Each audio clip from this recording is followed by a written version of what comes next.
من شرور أنفسنا ومن سيئات أعمالنا من يهده الله فلا مضل له ومن يضلله فلا هادي له ونشهد أن لا إله إلا الله وحده لا شريك له ونشهد أن سيدنا ومولانا محمدا عبده ورسوله أما بعد فقد قال الله تبارك وتعالى في القرآن المجيد أعوذ بالله من الشيطان الرجيم بسم الله الرحمن الرحيم ليشهدوا منافع لهم ويذكروا اسم الله في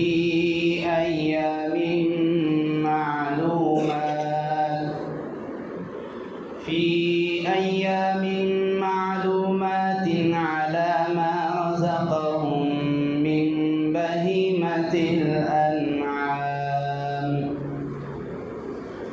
وقال تعالى في مقام آخر والفجر وليال عشر وقال النبي صلى الله عليه وسلم أكثروا فيهن من التهليل والتكبير والتحميد وقال عليه الصلاة والسلام من أراد منكم أن يضحي فلا يأخذ من شعره وأظفاره شيئا أو كما قال رسول الله صلى الله عليه وسلم آمنت بالله صدق الله العلي العظيم وصدق رسوله النبي الكريم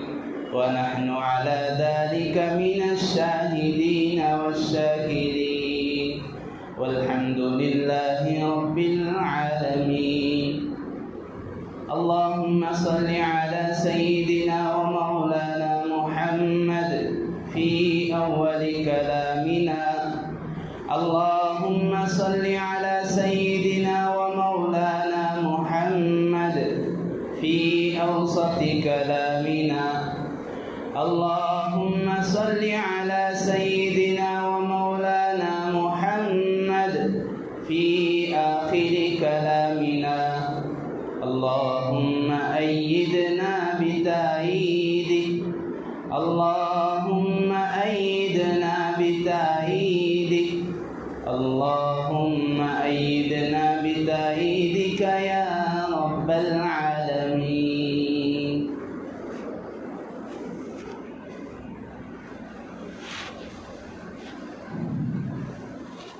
محترم معزز بزرگوں دوستوں نوجوان بھائی عزیز ساتھی اللہ تبارک و تعالیٰ کا بے انتہا فضل ہے کرم ہے کروڑوں انگنت احسانات ہیں اللہ تبارک و تعالیٰ نے ہم سے اپنی رضامندی کی دلیل اور ثبوت دیتے ہوئے اور اپنی طرف بندوں کو پھر سے ایک بار فَفِرُّوا إِلَى اللَّهِ کا دوبارہ حکم دیتے ہوئے جمع فرمائے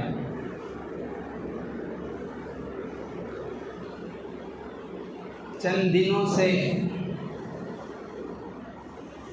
ساری امت اسلامیہ بالخصوص ہم مسلمانان ہند کی حالت اس طرح تھی جس طرح قرآن نے بیان کیا فَأَيْنَ تَذْهَبُونَ فَأَيْنَ تَذْهَبُونَ یعنی کدھر کا رخ ہے.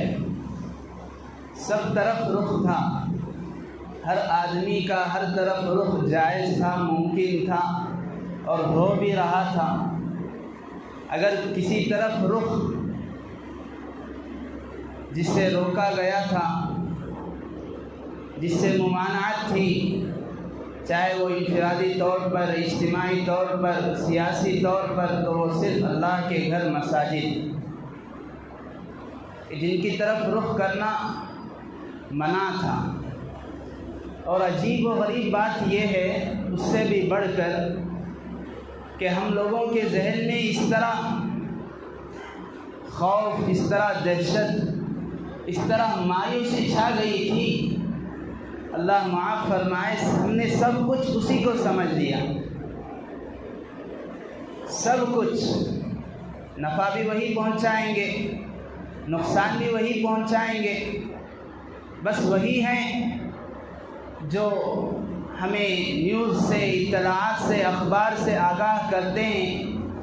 بس ہمیں کہہ دیا گیا کہ اس باؤنڈری، اس لکیر کے آگے ہمیں نہیں پھلانگنا ہے، تو وہ لکیر صرف باہر لکیر نہیں کھینچی گئی، گویا کہ ہمارے ذہنوں میں اس لکیر کو کھینچ دیا گیا۔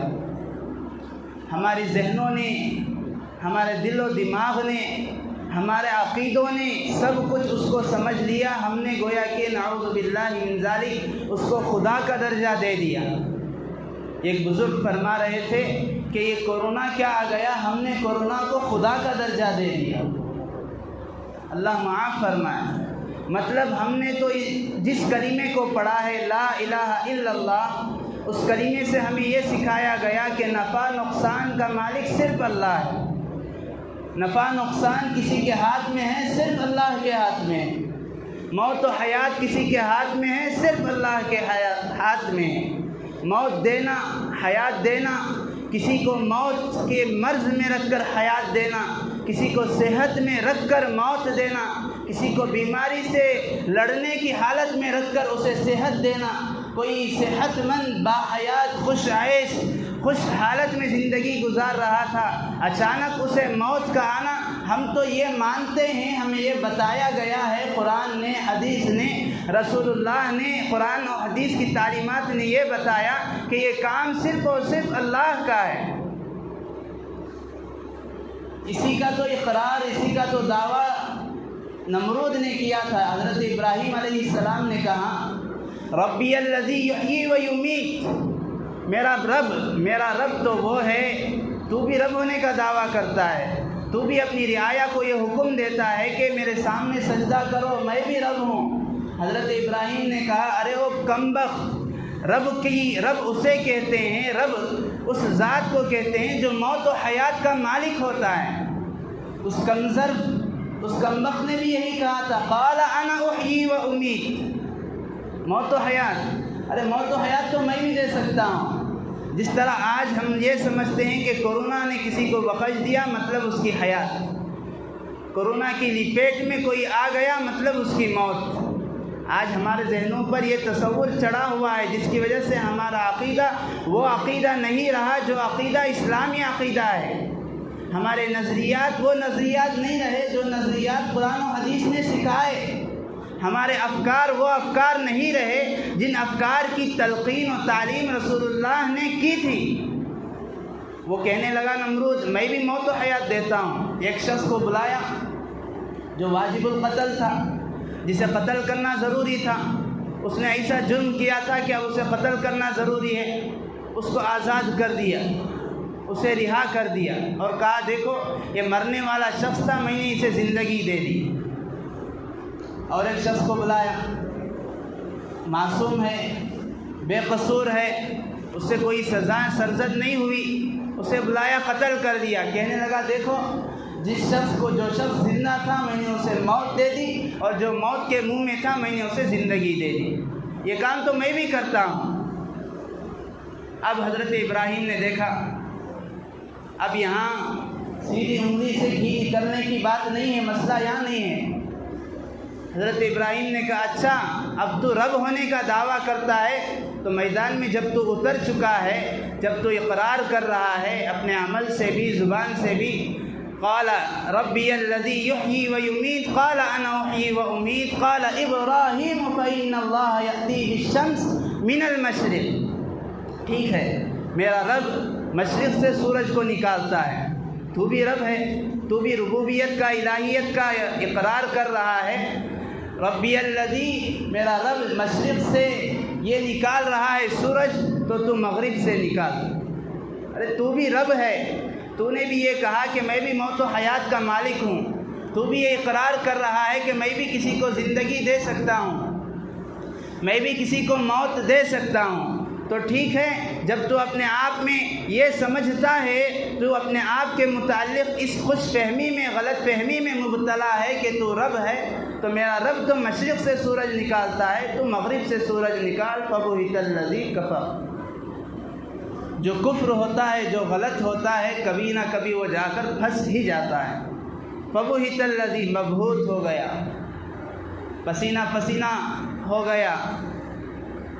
بزرگان محترم، یہی حالت آج ہماری بھی ہے، یہی حالت ساری امت کی بھی ہے، بالخصوص امت مسلمہ کی ہے. اوروں سے تو گلہ ہم اس وقت کریں گے جب وہ اس کے مکلف ہوں. وہ تو اس کے مکلف ہی نہیں ہیں. جب وہ 313 کو مانتے ہیں ایک الہ کو چھوڑ کر، جب وہ کسی اور کے سامنے اپنا سر کو جھکاتے ہیں، تو ہمیں ان سے سوال کرنے کا حق نہیں ہے کہ وہ چاہے ان کے متعلق، اس بیماری کے متعلق کچھ بھی عقیدہ رکھے. ہمارا عقیدہ ہمیں مضبوط اور پختہ کرنا چاہیے، اپنے عقیدے کی ہمیں حفاظت کرنا چاہیے. حدیث مبارکہ میں صاف طور پر فرمایا گیا، لا عدوہ، لا عدوہ. یہ بیماری نہیں رکھی، یہ بیماری اس لیے نہیں آتی کہ ایک کی دوسرے کو لگ جائے. اب سوال یہ ہوتا ہے کہ ہم لوگ سوشل ڈسٹینس کو اپنا رہے ہیں، ماسک کو اپنا رہے ہیں، اور اپنا رہے تھے، وجہ کیا ہے؟ ہم احتیاطاً اپناتے ہیں. ایک حدیث میں آپ علیہ السلام نے فرمایا، فر من المجذوم فرارک من الاسد. جس آدمی کو کوڑ ہوتا ہے، جس آدمی پر چٹے پڑے ہوتے ہیں، کوڑی کا جو مرض ہوتا ہے، اس سے اس طرح بھاگو جس طرح تم لوگ شیر سے اپنی جان بچاتے ہو. نعوذ باللہ کہ اللہ کے نبی نے اس لیے فرمایا کہ اس کی بیماری تمہیں لگ جائے گی.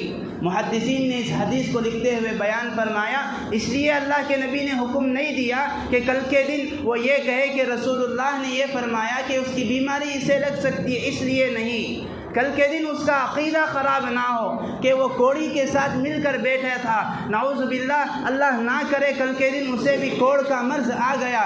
کل کے دن اس کی زبان سے، اس کے دل سے، اس کے ذہن سے یہ بات نہ نکلے کہ مجھے کوڑ اس لیے آ گیا کہ میں اس کے ساتھ بیٹھا تھا، میں فلاں وقت اس کے ساتھ سفر میں تھا، میں فلاں وقت اس کے ساتھ دسترخوان پر تھا، میں فلاں وقت اس کے ساتھ ہاتھ ملایا تھا، اس لیے مجھے یہ بیماری آ گئی. یہ بات نہ نکلے، اس کا عقیدہ خراب نہ ہو، اس لیے اللہ کے نبی نے احتیاطاً یہ حکم دیا کہ تم بیماری سے، اس بیماری سے، کوڑ والی بیماری سے ایسے بھاگو جیسے تم شیر سے بھاگتے ہو. اس لیے حضرات علماء نے حالات کی حکمت اور مصلحت کی وجہ سے حکم دیا. ہم یہ اس لیے نہیں اپنا رہے ہیں کہ یہ بیماری ہمارے اندر گھسے گی، اس بیماری میں اتنی طاقت ہے، اتنی قوت ہے کہ یہ ہماری جان لے سکتی ہے. اس لیے نہیں، یہاں پر احتیاط کی بات ہے.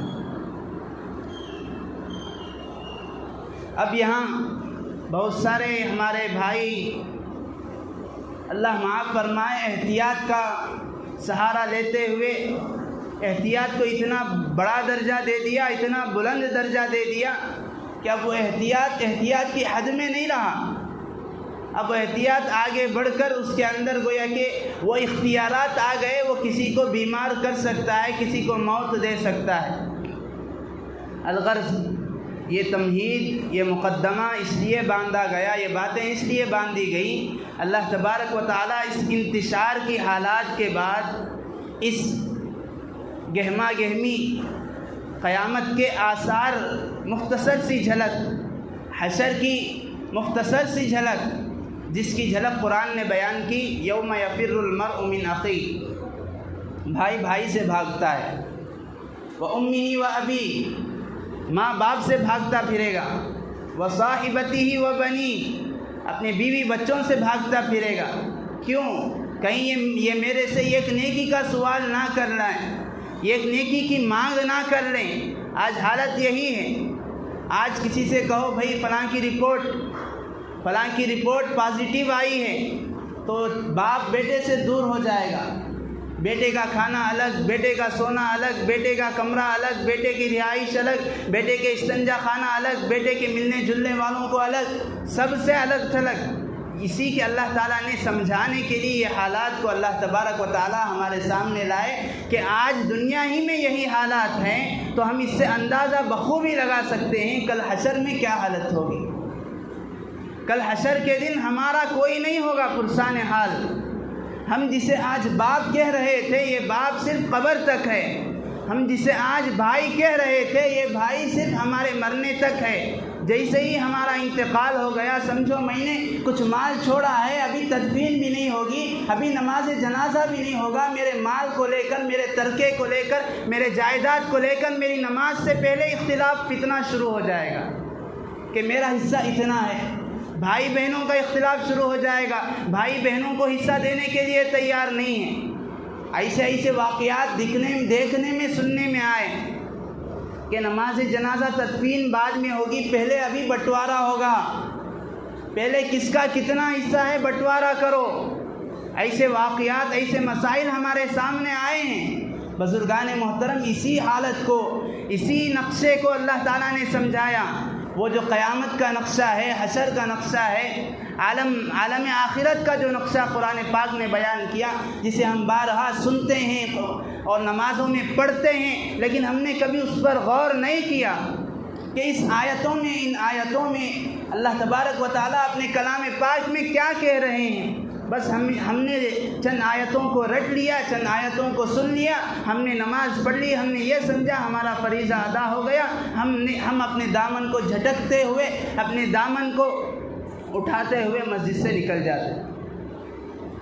بزرگان محترم، اس لیے اللہ تبارک و تعالیٰ نے ان حالات کا مزہ چکانے کے بعد وَلَنُذِيقَنَّهُمْ مِنَ الْعَذَابِ الْأَدْنَىٰ دُونَ الْعَذَابِ الْأَكْبَرِ۔ اللہ تعالیٰ کی ایک ہے سنت، اللہ تعالیٰ کی ایک ہے قدرت، اللہ تعالیٰ اس بات پر قادر ہیں، اللہ تعالیٰ جو ہے اس کو منٹوں میں سیکنڈوں میں مٹا دیں، اس بیماری کو منٹوں سیکنڈوں میں مٹا دیں۔ اس بیماری میں جو لوگ اپنی سازشوں کو داخل کیے ہوئے ہیں ان کو نیست و نابود کر دیں، ان کو زمین میں دھسا دیں، ان پر کوئی عذاب اللہ تبارک و تعالیٰ نازل کر دیں، لیکن یہ اللہ تعالیٰ کی قدرت ہے۔ ہم اللہ تعالیٰ کی قدرت کے مکلف نہیں ہیں، ہم اللہ تعالیٰ کی سنت کے مکلف ہیں۔ سنت اللہ، اللہ تعالیٰ کی ایک سنت ہے، وَلَن تَجِدَ لِسُنَّتِ اللَّهِ تَبْدِيلًا۔ اللہ تعالیٰ اپنی سنت کو کبھی نہیں بدلتے۔ یہ بات الگ ہے، اللہ تبارک و تعالیٰ کبھی اپنی قدرت کا مظاہرہ دکھلا دیتے ہیں، لیکن ہم اس قدرت پر بھروسہ رکھ کر ہمیں زندگی گزارنے کا حکم نہیں دیا گیا ہے۔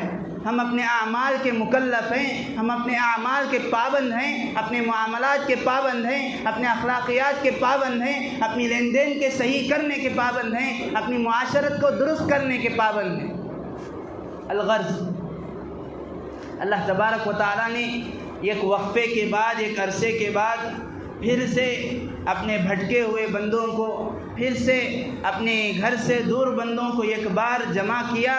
اللہ تبارک و تعالیٰ کا اس پر جتنا بھی ہم شکر کریں، جتنا بھی ہم اللہ تبارک و تعالیٰ کی تعریف کریں، شکرانہ ادا کریں، اتنا ہی کم ہے۔ بزرگوں، دوستوں، اللہ تبارک و تعالیٰ ہمیشہ اپنے بندوں کو اپنے سے قریب کرنا چاہتے ہیں، ہمیشہ یہ چاہتے ہیں کہ میرا بندہ میرے سامنے جھکا رہے، میرا بندہ میرے سامنے سجدہ ریز ہو۔ اللہ تبارک و تعالیٰ یہی چاہتے ہیں، اسی لیے ساری عبادتوں کا مقصد یہی ہے، اخلاص اور تقوی۔ نماز ہم پڑھ رہے ہیں، ہم سجدے میں جا رہے ہیں، ہمارا استحضار، ہمارا خیال، تصور یہ ہو کہ ہم جو ہے زمین پر سجدہ نہیں کر رہے ہیں، ہم تو رحمان کے سامنے سجدہ کر رہے ہیں۔ ہم روزہ رکھ رہے ہیں تو اس سے مقصد اللہ کو ہمیں بھوکا مارنا نہیں ہے۔ اللہ روزہ ہمیں اس لیے رکھتے ہیں تاکہ ہمارے نفس کی تربیت ہو، ٹریننگ ہو، ہمارے نفس کی اصلاح ہو۔ کس طرح آدمی اپنے خواہشات پر، کس طرح آدمی حلال چیزوں پر بھی کنٹرول کر سکے۔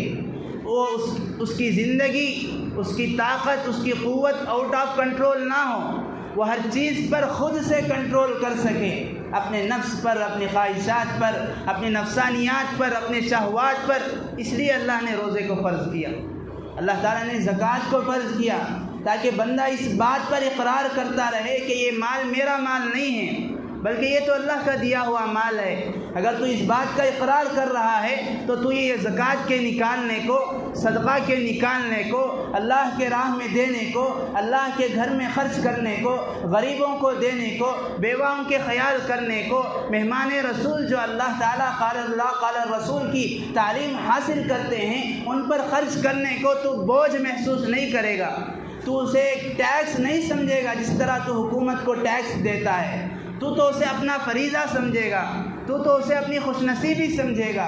بالکل اسی طرح قربانی بھی اللہ تبارک و تعالیٰ کی ایک ایسی اہم ترین عبادت ہے۔ اللہ تبارک و تعالیٰ اس سے بھی یہی چاہتے ہیں کہ میرا بندہ میرے سے قریب ہو۔ لن ینال اللہ لحومها ولا دماؤها ولکن ینالہ التقوی منکم۔ قرآن پاک میں صاف کہا گیا سورہ حج میں کہ اللہ تبارک و تعالیٰ کو تمہارے قربانی کا گوشت نہیں پہنچتا، اللہ تبارک و تعالیٰ کو قربانی کے جانور کا خون تک نہیں پہنچتا، بلکہ اللہ تبارک و تعالیٰ کو اس عبادت سے کیا مقصود ہے؟ وَلَكِنْ يَنَالُهُ التَّقْوَى مِنْكُمْ۔ اللہ تعالیٰ یہ چاہتے ہیں کہ تم میرے بن کر رہو۔ اسی لیے علماء نے فرمایا سارے دین کا خلاصہ، سارے دین کا مغز ایک ہی ہے، وہ ہے اتباع۔ صرف ایک ہی چیز ہے، اتباع۔ اللہ نے کہا میرے سامنے جھک جا، نماز کے لیے ہم پہنچ گئے۔ اللہ نے کہا زکوٰۃ دے، ہم نے زکوٰۃ دے دی۔ اللہ نے کہا 1 مہینے کے روزے رکھ، ہم نے روزے رکھ لیے۔ اللہ تعالیٰ نے کہا اب تو قربانی دے، ہم نے قربانی دینا ہے، ہمارے لیے قربانی دینا پڑے گا۔ اس کا نام اتباع ہے، یہی اتباع کا فائدہ ہے۔ تبھی صحیح معنوں میں گویا کہ ہم اللہ کے تابع اور فرما بردار ہیں۔ بزرگان محترم، آج اس کے متعلق ایک بڑا پروپیگنڈا کیا جا رہا ہے، عالمی پروپیگنڈا، کہ بھائی قربانی میں آپ اتنا سارا مال خرچ کرتے ہیں، اتنے سارے جانوروں کو تم ذبح کرتے ہیں، اتنا ساری معیشت تباہ ہو جاتی ہے، مال تباہ ہو جاتا ہے، تم جو ہے یہ رقم، قربانی کی رقم، قربانی کے جانور کی رقم ایسے ہی کیوں صدقہ نہیں کرتے؟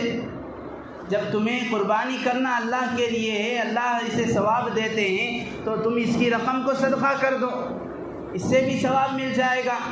دراصل یہ پروپیگنڈا شروع ہوا تھا غیروں کی طرف سے۔ آج ہمارے ایسے مسلمان بھائی ہیں، وہ بھی اس پروپیگنڈے کے شکار ہو گئے، وہ بھی یہی پوچھ رہے ہیں حضرت قربانی ہم کرتے ہیں، قربانی میں بھی ہم ایک حصہ نکالتے ہیں غریبوں کے لیے، دوسروں کو ہم کھلاتے ہیں، دوسروں کو بھی ہم تقسیم کرتے ہیں گوشت، بہتر ہے ہم اسے قربانی کرنے سے، جانور کو ذبح کرنے سے، حالات بھی ایسے ہیں حضرت ہم جو ہے قربانی کے جانور کی رقم ہی کو صدقہ کر دیتے ہیں، بہتر ہے۔ بزرگان محترم، اسی لیے میں نے کہا دین کا حاصل، دین کا خلاصہ اتباع ہے۔ اللہ نے جو کہا، رسول اللہ نے جو کیا ہے اسے ماننا ہے۔ ہم اس میں اپنی عقلی گھوڑوں کو دوڑائیں گے، اپنی عقل کا دخل دیں گے تو یہ اتباع نہیں ہے، یہ مسلمانی نہیں ہے، یہ دراصل مومن نہیں ہے، یہ تو اس کے اندر کا نفس غیروں کی سازشوں کا شکار یہ بنا ہوا ہے۔ ہمیں ہر چیز میں اللہ کی رضا مقصود ہے۔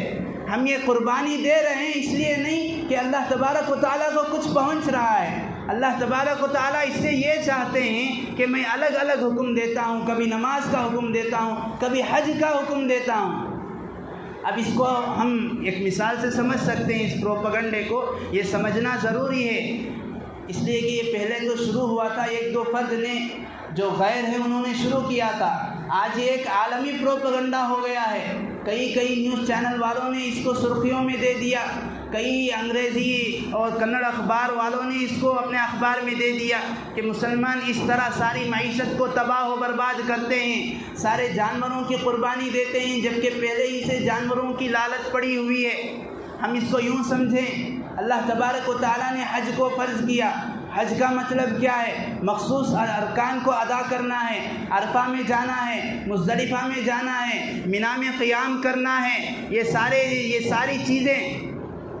منا کا قیام 8 ذی الحجہ کو حاجی کعبۃ اللہ سے نکل کر مکۃ المکرمہ سے نکل کر 8 ذی الحجہ کو 8ویں ذی الحجہ کی تاریخ کو منا کو چلے جاتے ہیں، جبکہ ہم لوگ یہ جانتے ہیں کہ کعبۃ اللہ میں مکۃ المکرمہ میں ایک فرض نماز پڑھنے کا ثواب 1,00,000 نماز کے برابر ملتا ہے، لیکن اللہ نے کہا کہ اس نماز کو وہاں پر نماز پڑھنے کو چھوڑ کر 8 ذی الحجہ کی ظہر سے تمہیں 5 نمازیں منا میں پڑھنا پڑے گا۔ 5 فرض نمازیں تم لوگ منا میں جا کر ادا کرو گے، وہاں پر کوئی عبادت نہیں ہے۔ جو لوگ حج پر گئے ہیں، حج کو گئے ہیں، وہ بخوبی جانتے ہیں حج کے ارکان کو۔ منا میں جا کر صرف 5 نمازیں پڑھی جاتی ہیں، جبکہ یہاں پر 1 نماز پڑھنے کا ثواب 1,00,000 سے زائد ملتا ہے۔ اللہ نے کہا یہاں نہیں، جب میں نے کہا اب نماز پڑھو، جب میں نے کہا منا کو نکلنا ہے نکل جاؤ، جب میں نے کہا عرفہ میں جانا ہے چلے جاؤ، جب میں نے کہا جمرات کو رمی کرنا ہے، شیطانوں کو کنکری مارنا ہے، ایک پتھر پر پتھر پھینکنا ہے تو تمہیں پھینکنا پڑے گا۔ یہاں پر تم یہ سوال کرنے لگو کہ اس سے کیا حاصل ہے، اس سے کیا فائدہ ہے؟ تم خواہ ہم لوگ اپنے علاقے سے، اپنے وطن سے اتنے روپے خرچ کر آتے ہیں، ہم وہیں پر صدقہ کر دیں گے، ہم وہیں پر خیرات کر دیں گے، تو یہ مسلمان کی شان نہیں ہے، یہ مسلمان کو زیبا نہیں دیتا۔ اس لیے عرض کرنے کا مقصد اور منشا یہ ہے کہ اس طرح کے پروپیگنڈوں سے بچتے ہوئے ہمیں اپنے عقیدے کی حفاظت کرنا ہے۔ ہمیں اپنے عقیدے کی، جو عقیدہ اللہ تعالیٰ نے ہمیں بتایا، وہ عقیدہ ایسی چیز جو آدمی قرآن و حدیث نے بتایا ہے، جسے مان لیتا ہے، جس پر اس کا یقین ہوتا ہے، چاہے کچھ بھی ہو، آدمی کا عقیدہ خراب نہیں ہونا چاہیے۔ عقیدے میں خرابی آتی ہے، بگاڑ آتا ہے، آدمی کسی عبادتوں کے متعلق اس کا نظریہ، اس کی سوچ، اس کا فکر، اس کا رویہ بدل جاتا ہے تو وہ عبادت کرنے کے باوجود بھی قبول نہیں ہوتی۔ بزرگان محترم، اس لیے اللہ تبارک و تعالیٰ کی عبادتوں میں سے ایک بہت اہم ترین، بہت عظیم الشان حضرت سیدنا ابراہیم علیہ السلام کی یادگار میں تب سے یہ عبادت شروع ہوئی، جسے ہم انجام دیتے ہیں۔ موجودہ حالات میں حالات نازک ہیں، اس کا مطلب یہ نہیں کہ ہم پروپیگنڈوں کا شکار ہو کر وہ لوگ جن پر عبادت فرض ہے، جن پر یہ عبادت واجب ہے، جنہیں قربانی دینا چاہیے، بغیر پوچھے، بغیر تحقیق کرے کوئی بھی غلط قدم نہ اٹھائیں۔ اللہ تبارک و تعالیٰ یہ آزمائش کی گھڑیاں ہیں، اللہ تبارک و تعالیٰ ان آزمائشوں کے بعد تبدیلی کے ایام کو لاتے ہیں۔ اللہ تبارک و تعالیٰ جن میں ہمارے نصیب کو، ہمارے مقدر کو، ہماری حالتوں کو بدلنا چاہتے ہیں۔ جب تک سونے کو آگ میں تپایا نہیں جاتا، تب تک اس کی صحیح قیمت مارکیٹ بازار میں نہیں لگتی، تب تک یہ معلوم نہیں ہوتا کہ یہ 22 کیرٹ کا ہے، 19 کا ہے، صحیح ہے، فیک ہے، اس میں پیورٹی کتنی ہے، اس وقت تک معلوم نہیں ہوتا جب تک کہ اس کو نہ تپایا جائے۔ اس لیے چھوٹی چھوٹی چیزوں سے گھبرا کر ہمیں اپنی عبادتوں میں، ہمیں اپنے فرائض میں، ہمیں اپنے عقائد میں کوئی کمی کوتاہی لانے کی ضرورت نہیں ہے۔ جب تک کہ ہم علماء سے، حضرات مفتیان کرام سے اس کے متعلق مشورہ کریں، تب تک ہم کوئی بھی فیصلہ، کوئی بھی قدم نہ اٹھائیں۔ ان ایام کے متعلق 2-3 باتیں عرض کر کر اپنی بات کو ختم کرتا ہوں۔ آج ذی قعدہ کی 27 تاریخ ہے۔ جیسے ہی ذی الحجہ کا مہینہ شروع ہوتا ہے، ذی الحجہ کے مہینے کا جو پہلا عشرہ ہوتا ہے، پہلے 10 دن، یہ بہت ہی اہم اور بابرکت دن ہوتے ہیں۔ ان کے متعلق یہاں تک کہا گیا احادیث مبارکہ میں، کتابوں میں، یہ 10 دن رمضان کے 10 دنوں سے بھی زیادہ ہوتے ہیں۔ رمضان کا جو عشرہ ہوتا ہے اس سے زیادہ ثواب کے حامل، اہمیت کے حامل عشرہ ذی الحجہ ہوتے ہیں، ذی الحجہ کا پہلا عشرہ۔ اللہ تعالیٰ نے ان کی قسم کھا کر ان کا تذکرہ کیا، والفجر وَلَيَالٍ عَشْرٍ 10 راتوں کی میں قسم کھاتا ہوں۔ اللہ تبارک و تعالیٰ کو کسی چیز کی قسم کھا کر اللہ تبارک و تعالیٰ کو کوئی بات کہنے کی ضرورت نہیں ہے۔ اللہ تعالیٰ کی ہر بات پر ہمارا ایمان و یقین ہے، لیکن اللہ تبارک و تعالیٰ کسی چیز کی قسم کھاتے ہیں تو اس چیز کی اہمیت بڑھ جاتی ہے، اس چیز کی فضیلت بڑھ جاتی ہے۔ جیسے والتین کہا، انجیر کی قسم کھائی، والزیتون، زیتون کی قسم کھائی اللہ تعالیٰ نے۔ اسی طرح ان 10 راتوں کی بھی قسم کھائی ہے۔ ان میں اللہ کے نبی نے فرمایا اکثروا فیہن من التہلیل والتکبیر والتحمید، زیادہ سے زیادہ تسبیح، زیادہ سے زیادہ لا الہ الا اللہ کا ورد کرو، زیادہ سے زیادہ تکبیر اللہ اکبر کا ورد کرو، زیادہ سے زیادہ الحمدللہ کی تسبیح پڑھا کرو۔ پھر جیسے ہی 1 ذی الحجہ شروع ہوتا ہے تو اس سے پہلے وہ لوگ جو قربانی دینے والے ہیں ان کے متعلق یہ حکم ہے جن پر قربانی واجب ہے، جو قربانی دینے کا ارادہ رکھتے ہیں، جنہوں نے مکمل تیاری کر لی ہے، ان کے متعلق حکم یہ ہے کہ وہ اپنے بال اور ناخن نہ کاٹیں۔ مطلب 1 ذی الحجہ سے پہلے کاٹ لیں، ان 10 دنوں میں نہ کاٹیں۔ حضرات علماء نے ایک عجیب وجہ بتائی، اللہ تعالیٰ کیوں بال اور ناخن کو کاٹنے سے روک رہے ہیں، رسول اللہ نے کیوں منع فرمایا؟ اس لیے کہ اللہ تبارک و تعالیٰ یہ چاہتے ہیں کہ میرے وہ بندے جو اپنے کسی وجہ سے، اپنی بے استطاعتی کی وجہ سے، اپنی کم ہمتی یا اپنے پاس اسباب نہ ہونے کی وجہ سے حج کو نہیں جا سکتے، وہ بھی حاجیوں کی مشابہت اختیار کر کے حاجیوں کے ثواب میں شریک ہو جائیں۔ حاجیوں کے لیے چند پابندیاں ہوتی ہیں۔ احرام جیسے ہی انہوں نے پہن لیا، اب وہ سلے ہوئے کپڑے نہیں پہن سکتے، اب وہ بہت سارے شرائط کے، پابندیوں کے وہ پابند ہو جاتے ہیں۔ وہ بال نہیں توڑ سکتے، ناخن نہیں نکال سکتے۔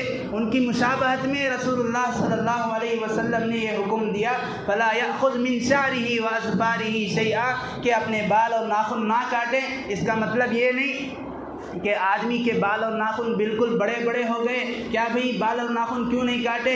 ایسے لگ رہا ہے جیسے بچے کو دکھا دیں تو وہ ڈر کے مارے رونا شروع ہو جائیں، کیوں بھئی نہیں کاٹے؟ نہیں حضرت، وہ حضرت نے حکم دیا، حضرت نے بیان میں کہا کہ بال ناخن نہیں کاٹنا ہے۔ نہیں کاٹنے کا مطلب یہ ہے کہ پہلے سے تیاری کر لیں۔ ذی الحجہ کی پہلی تاریخ آج 27 تاریخ ہے، تو 1 تاریخ سے پہلے تیاری کر لیں، 10 دن میں یہ حکم ان پر لاگو ہوتا ہے۔ اور اسی طرح اس میں روزہ رکھنے کی بھی بہت بڑی فضیلت ہے۔ ان 10 دنوں میں اللہ کے نبی نے فرمایا ان 10 دنوں میں سے ایک دن کا روزہ 1 سال کے روزے کے برابر ہے۔ اور ان 10 دنوں میں سے ایک رات میں تھوڑی عبادت کر لینا کا قیام لیلۃ القدر، لیلۃ القدر میں عبادت کا ثواب جیسا ملتا ہے، ان راتوں میں عبادت کرنے پر بھی وہی ثواب ملتا ہے۔ بقیہ باتیں انشاءاللہ آگے آئندہ جمعہ آئیں گی۔ اللہ تعالیٰ سے دعا کریں اللہ تبارک و تعالیٰ ہم سب کو اللہ تعالیٰ کی عبادت کو، اللہ تبارک و تعالیٰ کے متعلق جو ہمارے عقائد ہیں اسے درست رکھتے ہوئے انجام دینے کی توفیق نصیب فرمائے۔ اللہ تبارک و تعالیٰ مسلمانوں کے حالات کو درست فرمائے۔ آمین۔ وآخر دعوانا ان الحمدللہ رب العالمین۔ حالات کے تناظر میں، حالات کی وجہ سے میں نے جسے پہلے بھی بیان میں کہا، احتیاطاً جو ہے مساجد آتے جاتے ہوئے ماسک کا استعمال کریں اور مسجدوں میں ڈسٹینس کا بھی خیال رکھیں۔ اس کا مطلب یہ نہیں ہے کہ بیماری پھیلنے والی ہے، اس کا مطلب یہ ہے کہ ہم احتیاط کے لیے یہ کام کر رہے ہیں، اس لیے احتیاطاً نماز کے اوقات میں ڈسٹینس کا خیال رکھیں۔ جو احباب سنت نہیں پڑھے ہوں پڑھ لیں۔